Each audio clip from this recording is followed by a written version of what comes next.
Hello friends, स्वागत है आपका अपने यूट्यूब चैनल जीके विद प्रेम पे। अपने बात कर रहे थे चौहान वंश की, और चौहान वंशों में पिछले वाले वीडियो में अपने विग्रह राज चतुर्थ तक बात कर ली थी। तो आज अपने उससे आगे के जो शासक है उनके बारे में बात करने वाले हैं। और विग्रह राज चतुर्थ के बाद जो शासक बनता है वो अपर गांगेय बनता है। उसके बाद फिर पृथ्वीराज द्वितीय शासक बनता है, और पृथ्वीराज द्वितीय के बाद जो प्रमुख शासक बना वो बना था सोमेश्वर चौहान। शासक का नाम है सोमेश्वर चौहान। अब सोमेश्वर चौहान ने 1169 से लेकर 1177 ईस्वी तक क्या किया है? शासन किया है। सीधी सी बात है कि 1169 लेके 1177 ईस्वी तक जो शासन करे वो है सोमेश्वर चौहान। तो सोमेश्वर जो चौहान था, अंगा पापा को नाम हो अर्णोराज, यानी पिता का नाम क्या था? अर्णोराज, और मम्मी का नाम था यानी माता का नाम कांचन देवी। अर्णोराज का सबसे छोटा पुत्र था सोमेश्वर चौहान, कांचन देवी। अब हमने जब अर्णोराज पढ़ा था तो मैंने आपको बताया कि कांचन देवी जो थी वो कहाँ की राजकुमारी थी? गुजरात की चालुक्य राजकुमारी थी। तो अब जो सोमेश्वर चौहान था, सोमेश्वर चौहान का बचपन, सोमेश्वर चौहान का जो बचपन है वो गुजरात में बीता। कहां पे बीता? गुजरात में।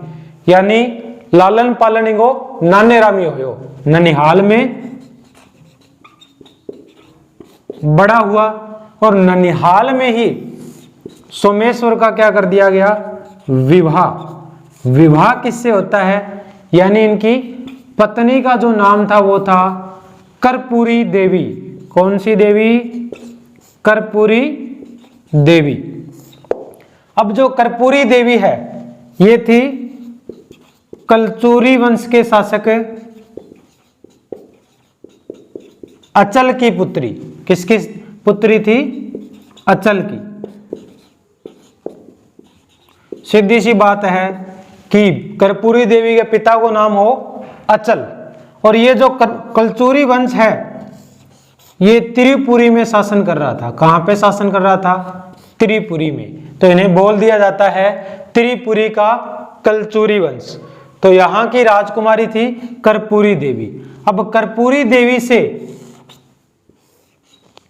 सोमेश्वर चौहान को दो पुत्र हुए। एक तो था पृथ्वीराज तृतीय, और एक था हरिराज। ये दो लड़के थे किसके? सोमेश्वर चौहान के।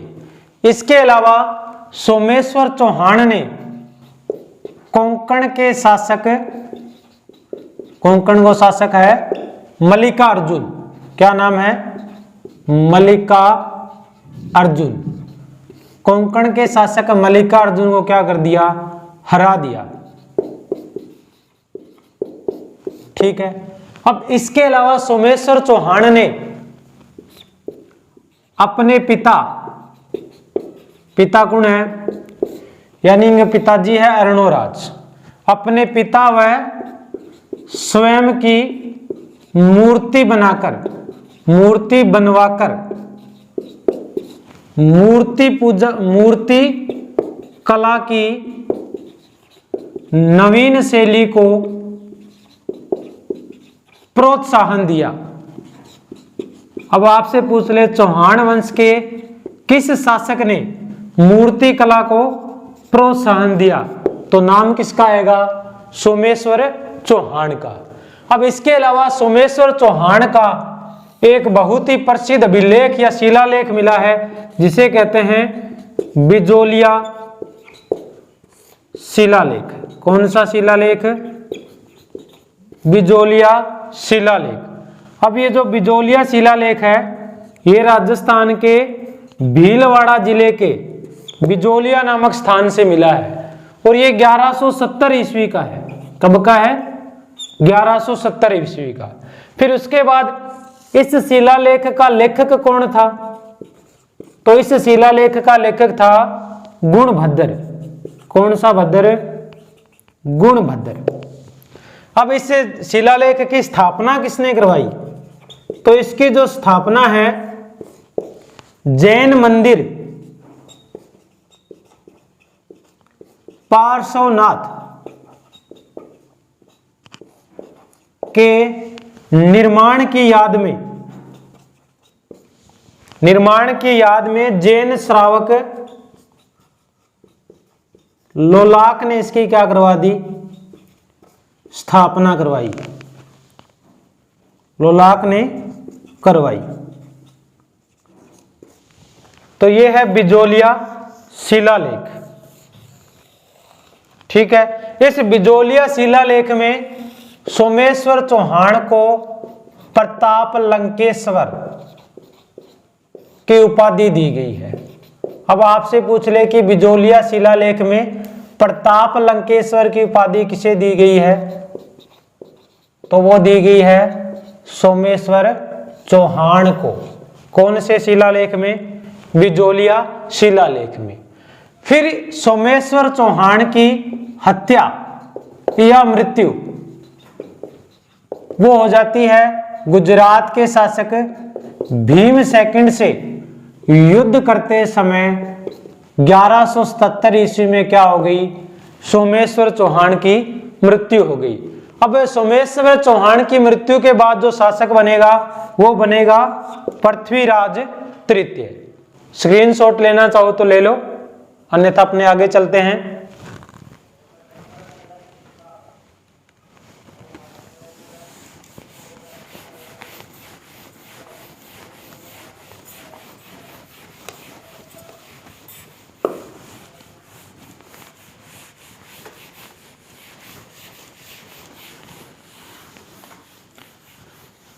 सोमेश्वर चौहान के बाद में इसका पुत्र पृथ्वीराज तृतीय क्या बना?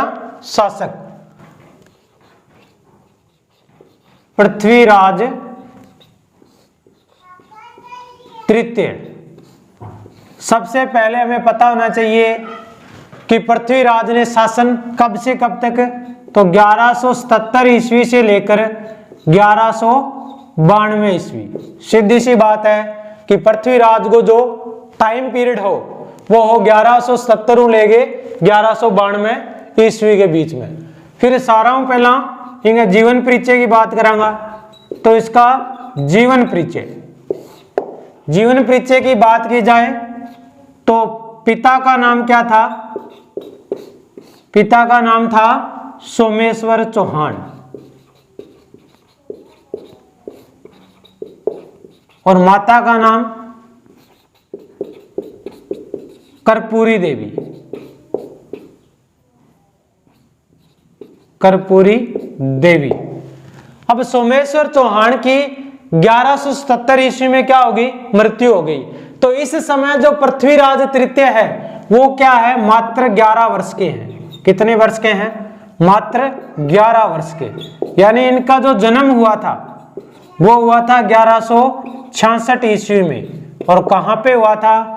अहिल पाटन गुजरात में। अहिल पाटन गुजरात में। मैंने आपको बताया कि जो सोमेश्वर है उनका लालन पालन कहां पे हुआ था? अपने ननिहाल गुजरात में। वहीं पे इनकी शादी हो गई और वहीं पे पृथ्वीराज तृतीय का क्या हो गया? जन्म। अहिल पाटन गुजरात में। तो 1177 ईस्वी में अपने पिता की मृत्यु के समय ये मात्र 11 वर्ष के हैं। तो कर्पूरी देवी इनकी क्या बनती है? संरक्षिका बनती है। क्या बन गई? संरक्षिका। तो इनके सेनापति कर्पूरी देवी ने एक तो सेनापति नियुक्त किया, एक नियुक्त किया प्रधानमंत्री। तो सेनापति तो था भुवनेक मल।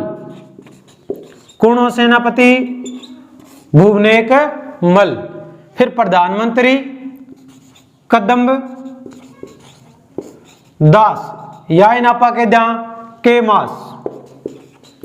कदम दास या के मास ओके होंगे प्रधानमंत्री हो। तो 1177 में तो संरक्षिका है इनकी माता, इनके अधीन रहकर पृथ्वीराज क्या कर रहा है? शासन। लेकिन अगले ही वर्ष 1178 में शासन की संपूर्ण शक्तियां पृथ्वीराज क्या है? अपने हाथों में ले लेता है। सीधी सी बात है, चौधरकन ले ली पृथ्वीराज तृतीय, कद 1178 ईस्वी में। ठीक है, अब इसके बाद में पृथ्वीराज की जो प्रारंभिक समस्या या युद्ध अभियानों की अपने क्या करेंगे, बात करेंगे। ये कोई स्क्रीनशॉट लेना चाहता है तो ले ले।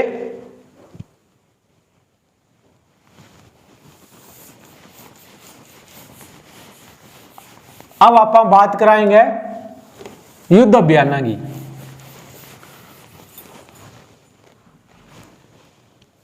मान लेते हैं अपने ये क्या है, अजमेर है। ठीक है, ये आ गया अजमेर। यहां पे मान लेते हैं ये है दिल्ली। दिल्ली के पास ही क्या है, गुड़गांव। कौन सा गांव, गुड़गांव। फिर यहां पे है कन्नौज, नीचे इसके गुजरात। इन दोनों के बीच में यहां पे आबू। यहां पे है मान लो महोबा, और इधर गजनी। गजनी में शासक है शहाबुद्दीन मोहम्मद गौरी। कौन है शासक है, शहाबुद्दीन मोहम्मद गौरी। दिल्ली में शासन किसका है, हमने बात की थी विग्रहराज चतुर्थ की, तो मैंने आपको बताया था कि विग्रहराज चतुर्थ ने दिल्ली के तोमर शासक तंवर को पराजित कर दिया और दिल्ली पे क्या कर लिया था, अधिकार। तो सीधी सी बात है कि अजमेर गए अधिकार में के हो दिल्ली। तो यहां पे चौहान वंश ने एक गवर्नर नियुक्त कर रखा था। तो पृथ्वीराज के समय अठगो जो गवर्नर है वो है गोविंद राज। क्या नाम है गवर्नर को, गोविंद राज। ठीक है, और कन्नौज को शासक है जयचंद गहड़वाल। कौन सा गहड़वाल, जयचंद गहड़वाल। इधर महोबा में है चंदेल वंश का शासन, और शासक कौन है, परमर्दी देव। कौन है भाई शासक, परमर्दी देव। ठीक है, गुजरात में इस समय शासन है भीम सेकंड का। मैं थाने बताया हो कि सोमेश्वर की हत्या किंग सागे युद्ध करता समय हुई, भीम सेकंड के सागे। अब आप एक अड़ा जिक्र करियो आबू को, तो आबू में शासन हो परमार वंश को, और परमार वंश को शासक हो सलक। के नाम हो सलक। तो ये इसके पड़ोसी राज्य हैं। अब हम इनके साथ इसके युद्ध अभियानों के बारे में चर्चा करेंगे। अब यहां पे जो शासक है पृथ्वीराज तृतीय या पृथ्वीराज चौहान। ठीक है, अब पृथ्वीराज 1177 में शासक बन गया। 1178 में संपूर्ण शक्तियां अपने हाथ में ले ली। बच्चा है मात्र 11 वर्ष का, तो थरंठा है काका बापा वे केचव है कि इन्हें हटा दिया, अधिकार कर लिया। तो इनके चाचा हैं, इस साइड लिखता हूं मैं, इनके चाचा हैं अपर गांगेय। ठीक है, और उनका पुत्र है नागा अर्जुन। बाप बेटो है दोनों, अपर गांगेय और नागा अर्जुन। ठीक है, यानी पृथ्वीराज को चचेरो भाई। ये दोनों बाप बेटो के चावे है कि आपा पृथ्वीराज तृतीय ने हटा गए और अजमेर की गद्दी पर के कर लिया, अधिकार। तो इन दोनों ने क्या किया, विद्रोह कर दिया। क्या कर दिया, विद्रोह। ठीक है, कब किया, 1178 में। विरोध कर दियो कब, 1178 में। लेकिन करियो कटा हो, वो विरोध करियो वहां गुड़गांव में। नाम गुड़गांव ही वास्ते दियो हमें। विद्रोह कटा करियो है गुड़गांव में, कद 1178 में। कण करियो है चाचा अपर गांगे और चाचा को छोरो है नागार्जुन। ठीक है, तो पृथ्वीराज ने क्या किया, इस विद्रोह का दमन कर दिया। क्या कर दिया, दमन, वो भी बड़े क्रूर तरीके से। पृथ्वीराज कह करो बड़ा क्रूर तरीका ये विद्रोह को दमन कर दियो। अब अंगा जितना भी सैनिक हा या अपर गंगे और नागार्जुन हा बंगो सिर काट के और अजमेर दुर्ग की जो प्राचीर थी उस पे लटका दिया, ताकि भविष्य में ऐसा कोई भी विद्रोह करने के बारे में सोच ही ना सके। तो इनका एक जो शत्रु है पर गंगे और नागार्जुन, इनका क्या हो गया है, दमन। कब? 1178 में। अब गुड़गांव और यहां पे मान लीजिए हिसार, इस बीच के क्षेत्र में एक जाति निवास करती है जिसका नाम है बंडानक। कौन सी जाति है? बंडानक।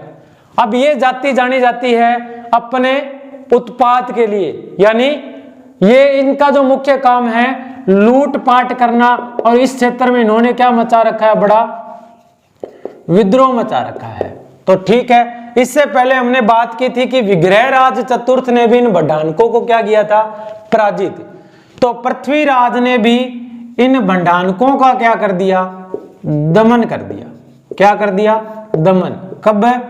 1182 ईस्वी में। कद दमन कर दियो? 1182 में। अब पृथ्वीराज तृतीय की जिसकी सेना है वो गुड़गांव या दिल्ली अभियान करके वापिस आने लग रही है, और बीच में जिको अधिकार क्षेत्र हो महोबा को जो सेना वापिस लौट रही, तो कई घायल सैनिक भी आ फंटा युद्ध हुआ तो घायल तो दोनों पास हुआ है। तो पृथ्वीराज का जिका घायल सैनिक का, घायल सैनिक किसके? पृथ्वीराज के। तो इन घायल सैनिकों का वध कर दिया या हत्या कर दी किसने? परमर्दी देव ने। ये बात को ध्यान लग गया पृथ्वीराज ने कि मेरा घायल सैनिक है, किन्ने गया? तो पता चलो कि चंदेल शासक परमर्दी देव के करो घायल सैनिकों की हत्या कर दी। तो अब पृथ्वीराज ने क्या आ गई, रीस आ गई भाई, कि अब पृथ्वीराज को गुस्सा आ गया है, और उसने क्या किया, अगला अभियान महोबा पे कर दिया। कब? 1182 ईस्वी में। अब बंडानका के खिलाफ भी कद करियो 1182 में, और पृथ्वीराज महोबा पर भी कद करने ला रहे है 1182 में। महोबा को शासक अपन बता दियो परमर्दी देव है। वो महोबा अभियान या इन्हें नाम दे दिया तुमुल का युद्ध। तुमुल का युद्ध कब हो रहा है? 1182 में। किसके बीच? एक तरफ तो है पृथ्वीराज तृतीय और सामने कौन है? परमर्दी देव। ठीक है। अब इस युद्ध के दौरान क्या होता है, परमर्दी देव के दो बड़े वीर सैनिक है या सेनापति हैं, दो वीर सेनापति जिनका नाम है, एक तो है आल्हा और दूसरा है उद्दल। एक गो नाम के हो आल्हा और दूसरा के हो उद्दल। ये दोनों सेनापति किंगा है परमर्दी देव का। पृथ्वीराज और परमर्दी देव के बीच युद्ध हो। ये दोनों सेनापति बड़ी वीरता को प्रदर्शन करियो और वीरता लड़ता हुआ क्या हो गया, वीर गति ने प्राप्त हो गया। इनकी क्या हो गई, मृत्यु हो गई युद्ध में लड़ते हुए। लेकिन परमर्दी देव के करो बच गयो, अठों बहादुर की कन उड़ गयो, कन्नौज के शासक जयचंद गेड़वाल कन उड़ गयो, ईकन जाके के ले ली, शरण ले ली। ठीक है। तो मैं थाने बतायो 1182 में तुमुल को युद्ध पृथ्वीराज और परमर्दी देव के बीच में। अब जो महोबा हो भीम पर अधिकार किंग हो गयो, पृथ्वीराज को अधिकार हो गयो। अधिकार होने के बाद में 18 को जो गवर्नर है वो किन बना दियो, पंजुन राय को बनाया। किसे बना दिया है? पंजुन राय को। अब आपसे पूछ ले कि महोबा का गवर्नर पृथ्वीराज ने किसे बनाया है? पंजुन राय को बनाया है। तो सारा पहला दमन किंगो करो आपका काका और बिंग छोरा को, बिंग बाद में बंडानका को, फिर तीसरो अभियान होंगो महोबा पर, और परमर्दी शासक चंदेल ने क्या कर दियो, परमर्दी चंदेल शासक परमर्दी ने पराजित कर दियो।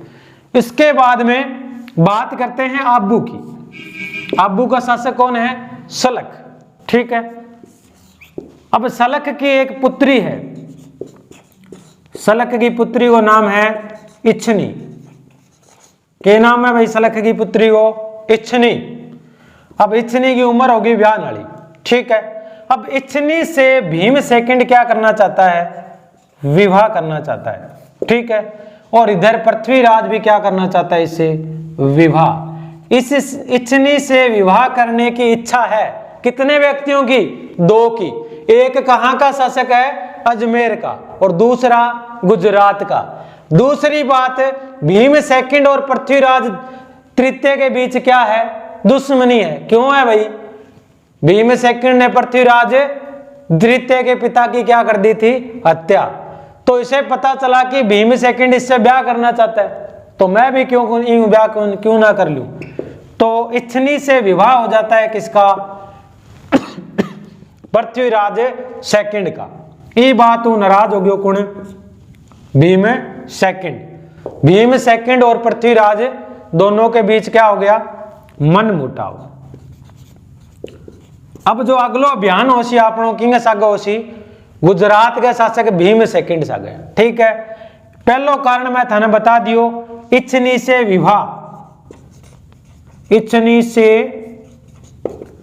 विवाह को लेकर विवाद।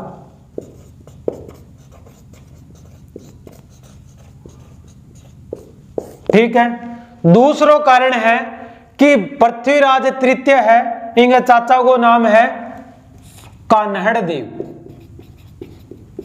क्या नाम है, कान्हड़ देव। इनने भीमसेकंड है, इनके चाचा को नाम है सारंग देव, ठीक है। अब सारंग देव के 7 पुत्र हैं, कितना पुत्र है, 7 पुत्र। तो कान्हड़ देव ने क्या किया, सारंग देव के 7 पुत्रों की क्या कर दी, हत्या कर दी। सीधी सी बात है, पृथ्वीराज तृतीय का काकोसा है कान्हड़ देव। कान्हड़ देव के एक भीमसेकंड के काकोसा सारंग देव के 7 लड़का की क्या कर दी, हत्या। ओ आगे युद्ध के बीच को दूसरो कारण, ठीक है। दूसरो कारण क्या हो गयो, कान्हड़ देव द्वारा सारंग देव के 7 पुत्रों की हत्या, यानी इनके काकाल छोरा की क्या कर दी, हत्या कर दी। इनके अलावा तीसरो कारण हो, गुजरात और अजमेर की सीमा आपस में क्या कर रही है, स्पर्श कर रही है। गुजरात व अजमेर की सीमा का मिलना, ये इनके बीच क्या है, युद्ध का तीसरा कारण है। दोनों ही क्या करना चाहते हैं, अपने राज्य का विस्तार करना चाहते हैं।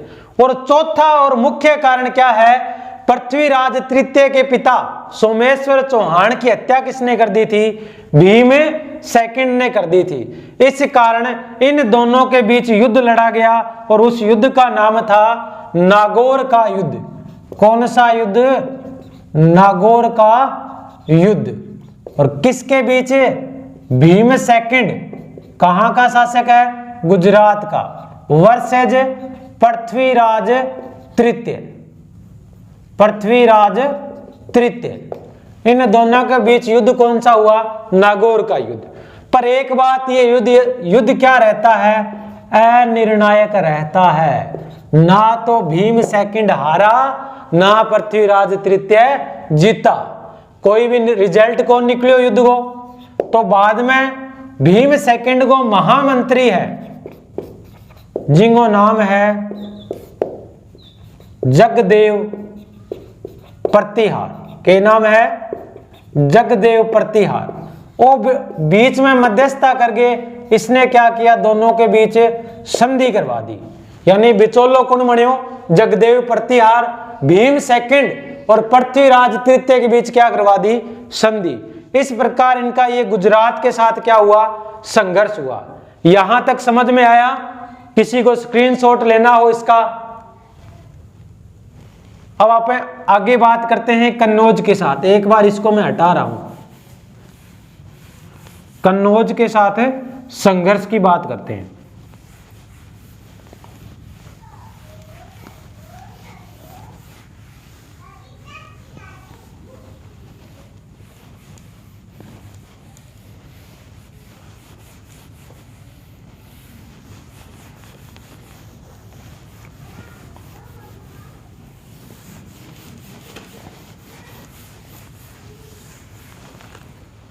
अब मैंने आपको बताया यहां आपने माना था कन्नौज, और कन्नौज का शासक था जयचंद गहड़वाल, ठीक है। और यहां पे थी दिल्ली, जो किसके अधिकार में थी? अजमेर के चौहानों के। ये मान लिया आपने अजमेर, और यहां का शासक आपको पता है पृथ्वीराज तृतीय, ठीक है। अब इन दोनों के बीच भी क्या होता है? संघर्ष होता है। सबसे पहला कारण कि इसने महोबा के शासक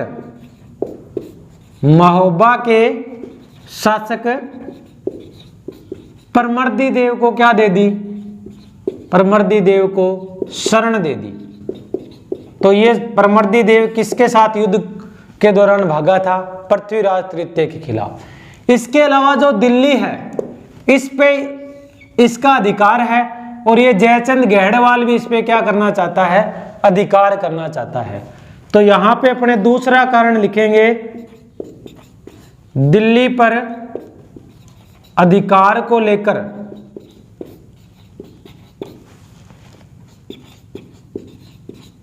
दोनों दिल्ली पे क्या करना चाहते थे? अधिकार। इससे पहले हमने बात की कि विग्रहराज चतुर्थ ने दिल्ली पे क्या किया था?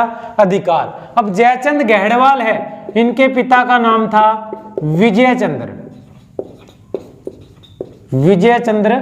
गहड़वाल। विजयचंद्र गहड़वाल और चौहानों के शासक विग्रहराज चतुर्थ के बीच भी क्या हुआ था? युद्ध हुआ था, ठीक है। और इस युद्ध में विजयचंद्र गहड़वाल की क्या हो गई? मृत्यु। युद्ध हुआ था दिल्ली पर अधिकार को लेकर। फिर तीसरा कारण जो हमें बताते हैं वो है संयोगिता प्रकरण। अब ये संयोगिता प्रकरण क्या है भाई? इसको भी जानना पड़ेगा।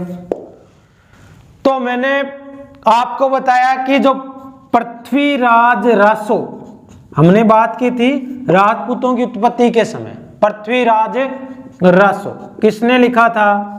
चंद्र बरदाई। किसका दरबारी था?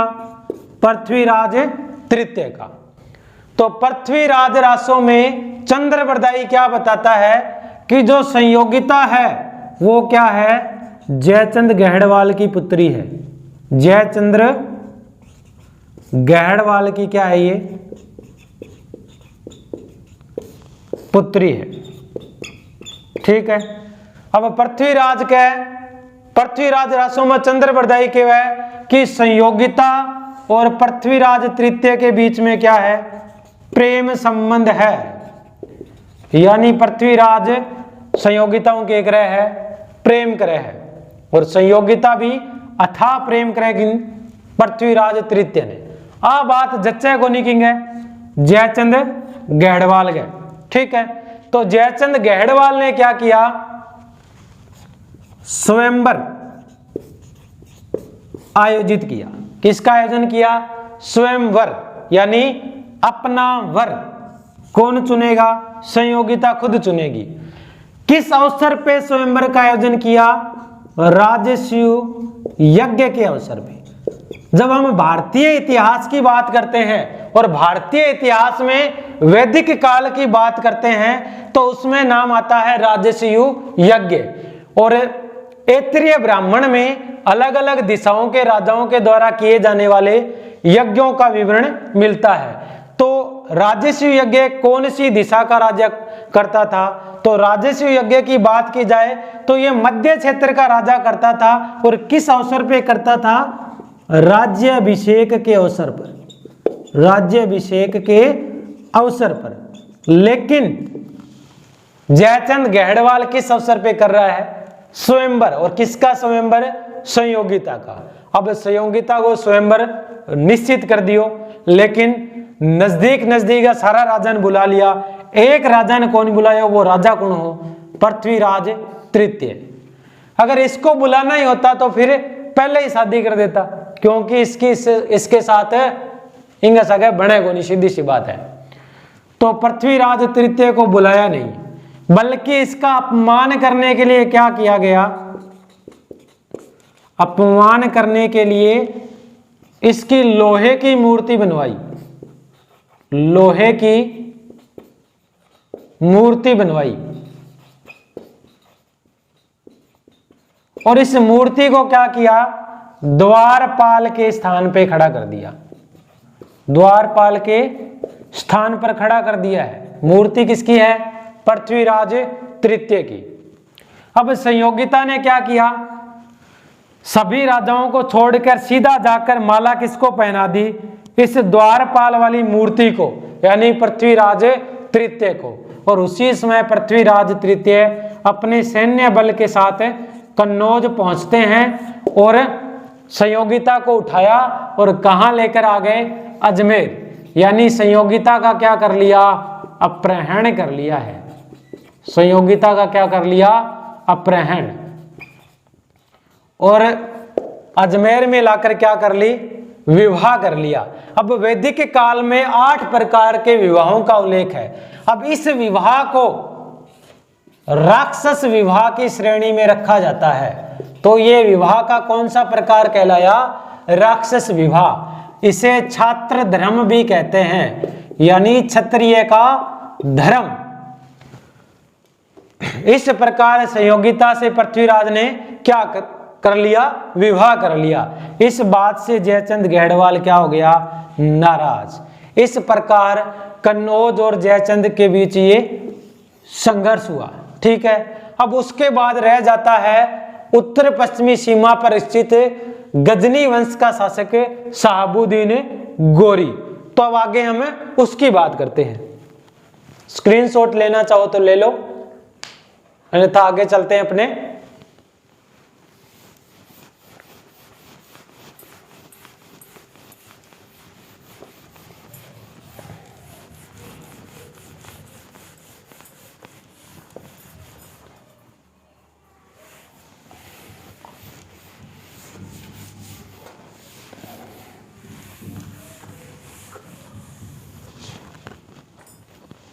ये लो जी, आ जाइए वापिस अपने। सबसे पहले वही अजमेर। ठीक है, थोड़ा सा मैप बनाने की कोशिश करता हूं मैं, अगर बन पाया तो मेरे से। ये ले लीजिए, इंडिया का मैप है। ठीक है। अब यहां पे मान लिया अपने अजमेर है, थोड़ा यहां से सही कर देता हूं मैं। ठीक है।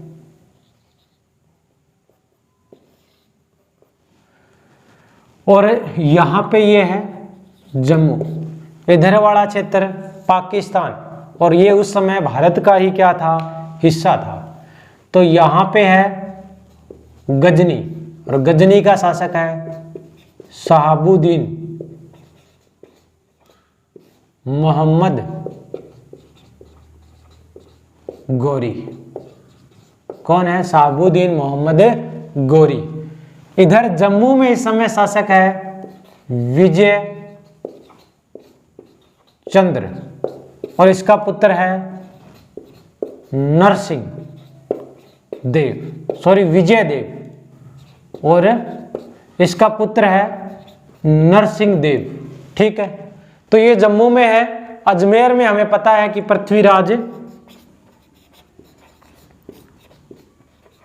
तृतीय शासन कर रहा है। अब मैंने आपको बताया कि इसके जो सीमावर्ती या आस पड़ोस के जितने भी शासक थे वो इससे क्या रखते थे, शत्रुता। इन सभी को इसने क्या कर दिया था, पराजित कर दिया था।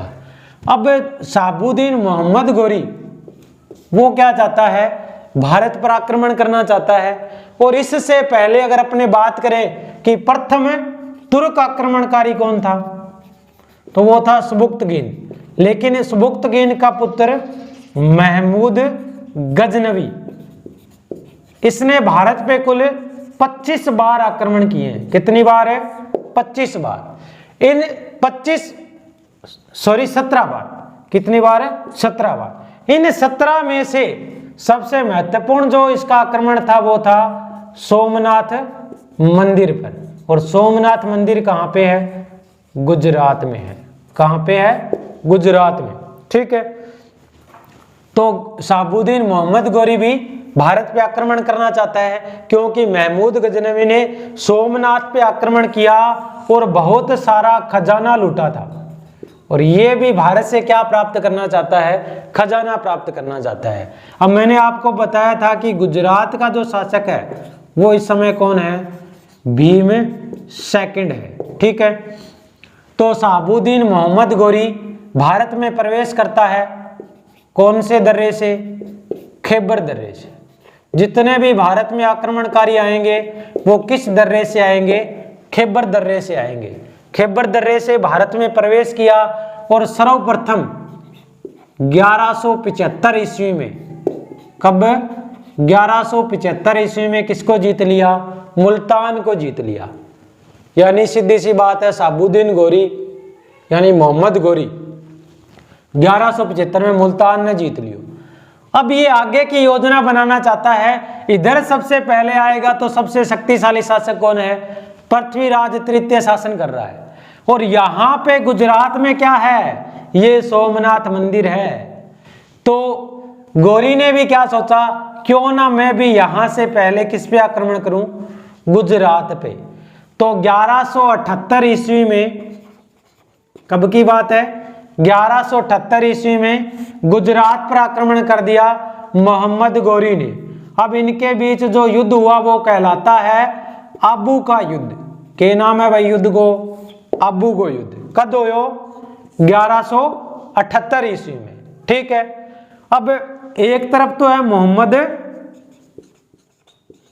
गोरी, दूसरी तरफ कौन है, भीम सेकंड।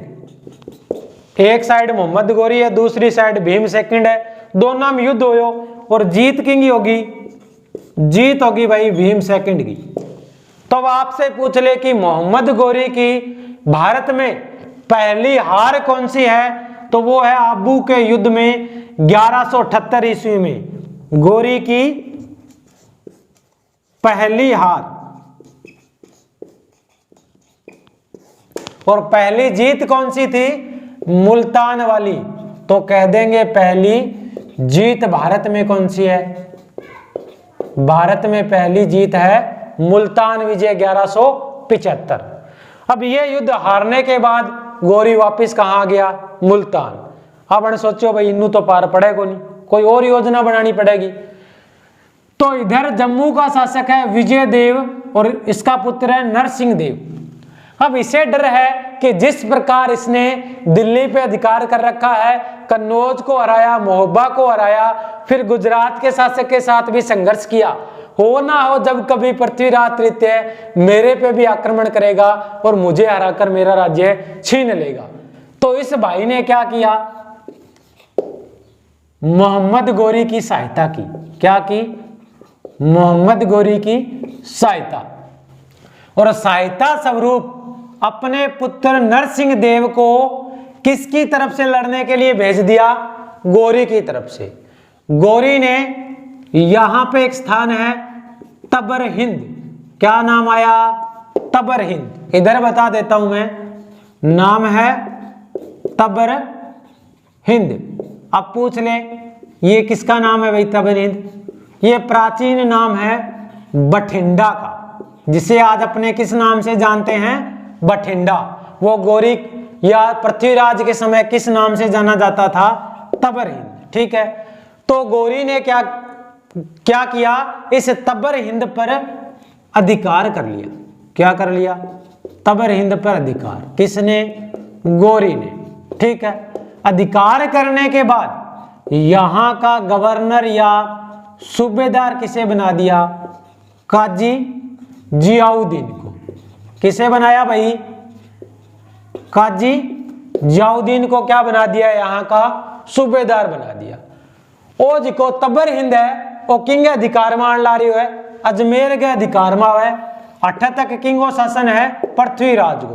पृथ्वीराज को जिको साम्राज्य हो, सतलज नदी ले गए, बेतवा नदी के बीच में फैलड हो, इन्हें हिमालय की तलहटी ले गए गुजरात की सीमा तक, ठीक है। तो तबर हिंद पर अधिकार की सूचना मिलती है पृथ्वीराज तृतीय को कि गौरी तबर हिंद पर अधिकार कर लियो है। तो यहां से चलता है पृथ्वीराज और उधर सामने से आता है गौरी। दोनों यहां हरियाणा के एक स्थान जिसका नाम है तराइन, क्या नाम है? तराइन। अब ये तराइन कहां पे है? हरियाणा। और हरियाणा के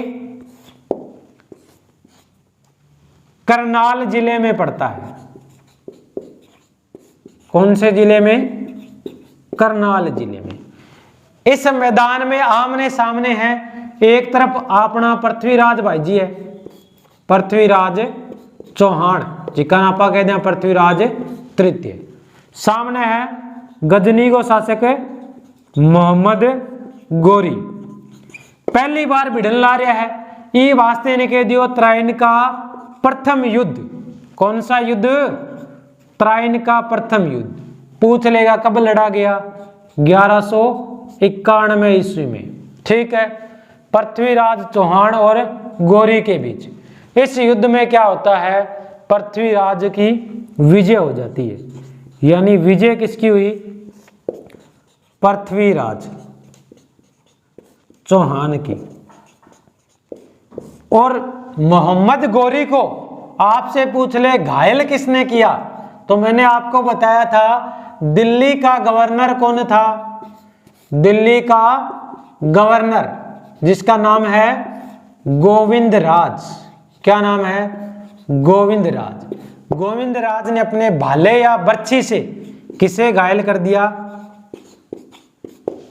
मोहम्मद गोरी को। और इस मोहम्मद गोरी की जान बचाई एक खिलजी सैनिक ने। जान बचाई खिलजी सैनिक ने। ठीक है, खिलजी सैनिक ने इसकी क्या बचाई? जान। और पृथ्वीराज तृतीय ने काजी जियाउद्दीन को क्या कर लिया? बंदी बना लिया। फिर बाद में कुछ पैसे वगैरह लेकर काजी जियाउद्दीन को रिहा कर दिया। यानी एवज में क्या लिया? बहुत सारा धन लिया। और थोड़े समय बाद काजी जियाउद्दीन को रिहा कर दिया। लेकिन मोहम्मद गोरी हार मानने वाला नहीं था और वापिस लौट गया। कहां? गजनी। और युद्ध की तैयारियों में जुट गया। इधर हमारा पृथ्वीराज जी खुशी आमोद प्रमोद में लिप्त है। नयो नयो ब्याह उड़े संयोगिता सगे और मजा लूटा है बस। तो पृथ्वीराज आमोद प्रमोद में लिप्त हो गए और मोहम्मद गोरी युद्ध की तैयारियों में जुट गए। फिर अगले ही वर्ष तराइन का क्या होता है? तराइन का द्वितीय युद्ध होता है। और ये कब लड़ा गया? 1192 में। वही आमने सामने पृथ्वीराज चौहान और मोहम्मद गोरी। लेकिन इस बार जो नतीजा निकला वो क्या था? विपरीत था। विजय किसकी हो गई? मोहम्मद गोरी की हो गई और पृथ्वीराज की क्या हो गई? हार। अब उसके बाद में बात आती है पृथ्वीराज की मृत्यु।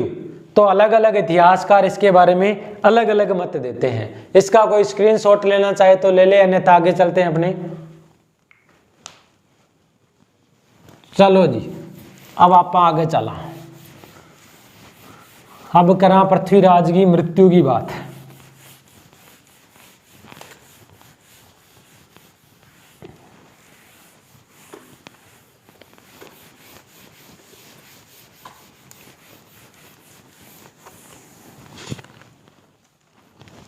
पृथ्वीराज की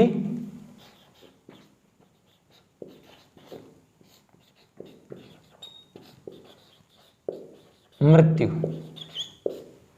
अलग अलग इतिहासकारों को अलग अलग मत है। सारा पहला चंद्रबरदाई। चंद्रबरदाई कौन सा ग्रंथ लिखा? पृथ्वीराज रासो। और इनके सागे है अबुल फजल। इन दोनों के अनुसार, चंद्रबरदाई और अबुल फजल के अनुसार, मोहम्मद गोरी ने पृथ्वीराज को बंदी बना लिया और कहां ले गया? पृथ्वीराज को बंदी बनाकर गजनी ले गया। ठीक है, आगे चंद्रबरदाई वर्णन करे है कि जो पृथ्वीराज चौहान है ये एक बाण चलाने में निपुण है जिसका नाम है शब्द भेदी बाण। कौन सा बाण? शब्द भेदी बाण चलाने में निपुण है। आ बात चंद्रबरदाई जागे किन बताई? मोहम्मद गोरी ने बताई। किन बताई? मोहम्मद गोरी ने। चंद्रबरदाई गजनी में पृथ्वीराज के साथ थे, तो गोरी ने पहले क्या कर दिया था? पृथ्वीराज को बंदी बनाया और अंधा कर दिया। ठीक है, तो गोरी ने कहा चलो देखते हैं ये शब्द भेदी बाण चलाने में निपुण है या नहीं है। तो पृथ्वीराज की परीक्षा लेने के लिए शब्द भेदी बाण चलाया, और वो बाण जाके किसे लगा? पृथ्वीराज द्वारा चलाया गया बाण लगा मोहम्मद गोरी के। गोरी की क्या हो गई? यहाँ पे मृत्यु हो गई। और उसके बाद चंद्रबरदाई ने एक कटार तो पृथ्वीराज के घोंप दी और एक खुद के घोंप दी। इस प्रकार पृथ्वीराज की जो मृत्यु हुई कहाँ पे हुई? गजनी में। किसके अनुसार? चंद्रबरदाई के अनुसार। उसके बाद पृथ्वीराज प्रबंध और एक है इतिहासकार हसन निजामी। क्या नाम है इतिहासकार का? हसन निजामी। हसन निजामी ने लिखा था ताज उल मासिर, और ये हसन निजामी कुतुबुद्दीन ऐबक का दरबारी था। पृथ्वीराज प्रबंध और इतिहासकार हसन निजामी के अनुसार पृथ्वीराज तृतीय को बंदी बनाकर अजमेर लाया गया। कहां पे लाया गया? अजमेर। और कुछ वर्ष तक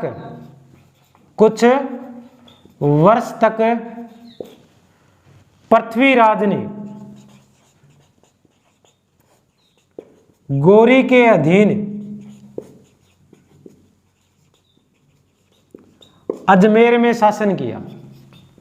कौन कह रहा है भाई?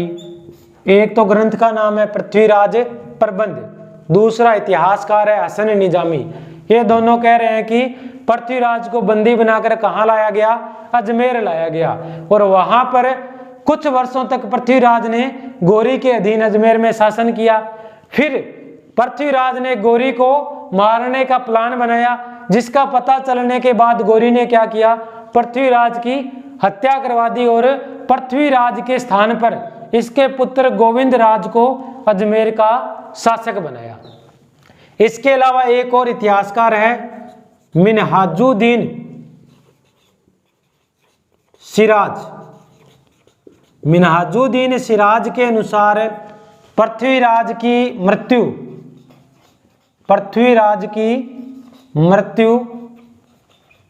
तराइन के मैदान में ही कर दी गई थी, यानी युद्ध स्थल पे। कौन कह रहा है? मिन्हाजुद्दीन सिराज कह रहा है पृथ्वीराज की मृत्यु कहां पे कर दी? तराइन के मैदान में। तो ये पृथ्वीराज की मृत्यु से संबंधित क्या है? अलग अलग विद्वानों के अलग अलग मत हैं। इसका स्क्रीनशॉट लेना चाहो तो ले लो।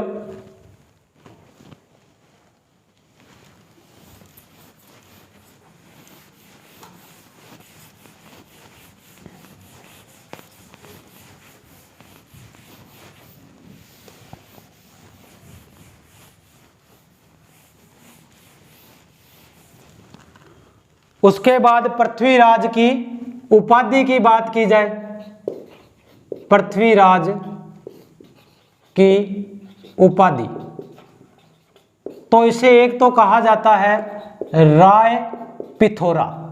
क्या कहते हैं? राय पिथोरा।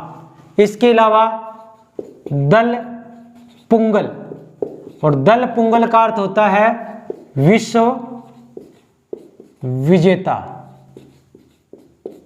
अंतिम हिंदुआ सूरज, अंतिम हिंदुआ सूरज, अंतिम